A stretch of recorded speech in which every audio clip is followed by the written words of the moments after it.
Baiklah, mari kita lanjutkan kuliah kita dengan penyegaran penggunaan aplikasi Xcos dalam pengendalian proses. Nah, untuk aplikasi Xcos dalam pengendalian proses, maka Anda harus mempunyai atau menginstal software Scilab ya. Nih, Scilab. Di sini saya gunakan Scilab 601. Nah, ini sabar ya, tunggu. Nah, ini dia. Ini adalah Scilab, jendelanya Scilab. Xcos itu di sini. Ini Xcos. Nah, kita bisa membuat diagram blok dengan bebas di sini. Ya, Xcos. Ini ya. Ini kita lihat paletnya. Nah, blok-blok untuk diagram ya, untuk diagram blok ini yang sudah pernah kita gunakan itu akan disimpan di recently used block ini. Nah, misalnya kita akan menggunakan fungsi transfer. Coba kita lihat fungsi transfer. Di sini ada fungsi transfer. Fungsi transfer continuous nih ya. Nah, ini CLR ini fungsi transfer. Kita keret. Lalu kita akan menggunakan inputnya, source-nya adalah step.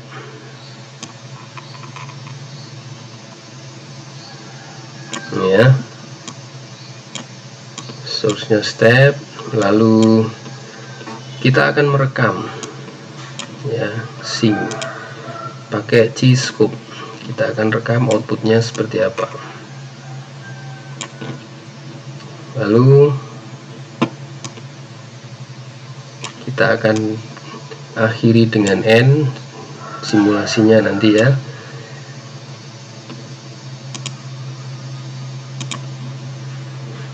Lalu kita akan lakukan simulasi dari waktu ke waktu, ini clock nih. Nah, ini kita konekkan input step, kita konekkan sampai kotak hijau ini, lalu lepas. Ini lepas, ini dirapikan. Nah, ini simulasi akan kita akhiri pada waktu T sama dengan 50. Ya, ini misalkan minus 6 dan plus 6 gitu ya, maksimal refresh periodnya 50. Ini berakhir 50. Oke, pada waktu T sama dengan 10, inputnya kita ubah sama dengan 5 gitu misalnya. Nah, seperti apa. Lalu kita run. Nah, untuk run kickstart nih ya.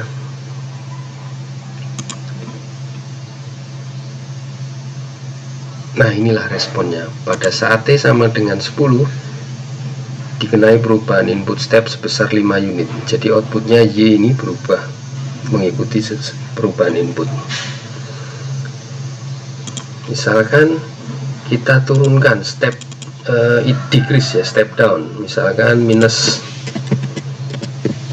5.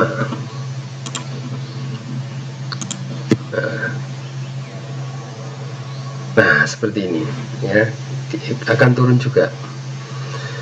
Nah, untuk simulasi Xcos ini, fungsi transfernya ini semua dalam term deviasi. Jadi nilai awalnya itu 0 ya, nilai awalnya 0, artinya tidak ada bias, tidak ada bias. Nah, kita bisa menggunakan mengubah ya dengan model yang lain. Misalkan modelnya adalah order 2 kali S plus S 2 kali S kuadrat plus S plus 1 misalnya. Nah lalu, nah ini kan nggak rapi, kita rapikan ya, kita rapikan. Nah seperti ini adalah model order 2. Ini kita agak perbesar, minus 10 misalkan, dan 10 karena order 2 ini ada osilasi. Lalu start. Nah kan tadi diturunkan minus 5, ini ada osilasi ya. Coba kalau step increase plus 5.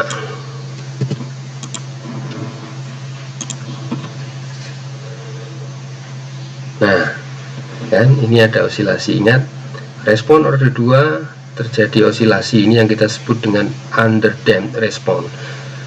Nilai osilasinya ini tergantung dari besarnya nilai damping faktor. Ingat ya, damping faktor. Tolong Anda buka lagi catatan di Bro. Baik, inilah dinamika proses loop terbuka. Nah mari kita lanjutkan dengan loop tertutup ya. Ini kita kembalikan order 1 S plus 1 ini kita rapikan lagi. Ini adalah fungsi transfer float. Ini misalkan yang ini adalah yang set point atau yang variabel yang akan dimanipulasi ya. Lalu kita copy saja ini set point, ini adalah set point. Nah set pointnya berawal dari 0 ya, tidak ada perubahan nilai variabel CV ya. Lalu kita cari summation.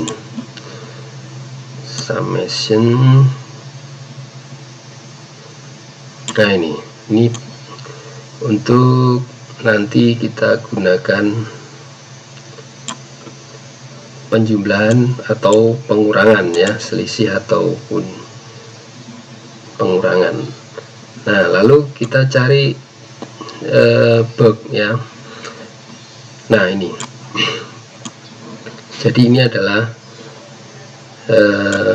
konstanta. Sebenarnya kita mengasumsikan alat ukur kita itu mempunyai fungsi transfer sama dengan 1. Nah ini fungsi transfer gainnya sama dengan 1. Ini kita balik ya, kita balik dengan cara mirror flip. Nah seperti ini, jadi rapi nanti pekerjaan yang akan kita buat. Ini kita geser. Nah ini untuk valve, ini untuk alat ukur. Nah sekarang controller kan di sini dipasang PID, cari ya PID.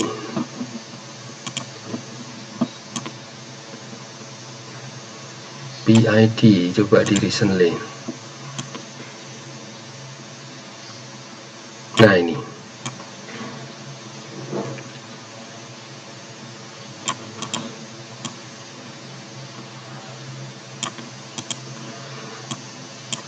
nah seperti ini. Mari kita lakukan koneksi ya, koneksi. Oh ya sebentar, ini juga harus kita sumasikan ya. Ini kita delete. Nah ini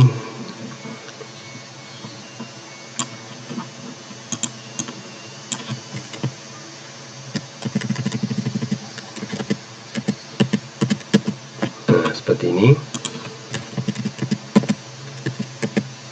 Nah ini adalah disturbance masuk,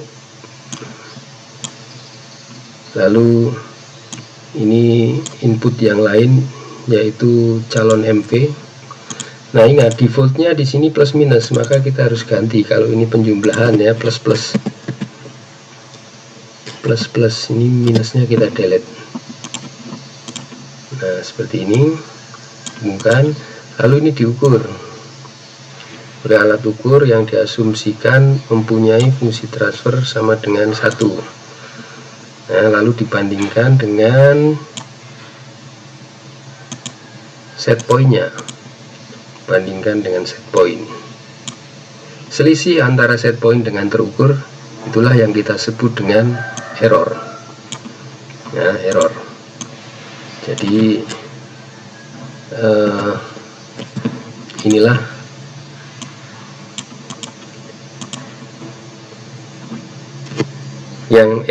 yang nantinya akan diantisipasi oleh PID agar menjadi minimal atau sampai sama dengan 0. Ke control valve, lalu ke manipulated variable. Nah, seperti ini saja sudah selesai ya. Nah, kita lihat PID di sini. Di sini defaultnya semua sama dengan 1. Nah, kita bisa ganti ini. Misalnya kita pakai PID seperti ini, angka defaultnya ini aja ya. Nah, pada saat T sama dengan 10 dikenai perubahan input 5. Set point-nya tetap 0 ya, tetap. Lalu kita run.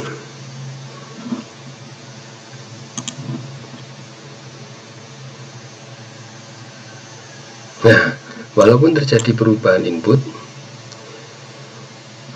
variabel CV-nya itu kembali ke set point, yaitu 0 nih. Ya. Nah, coba kalau kita ganti P saja.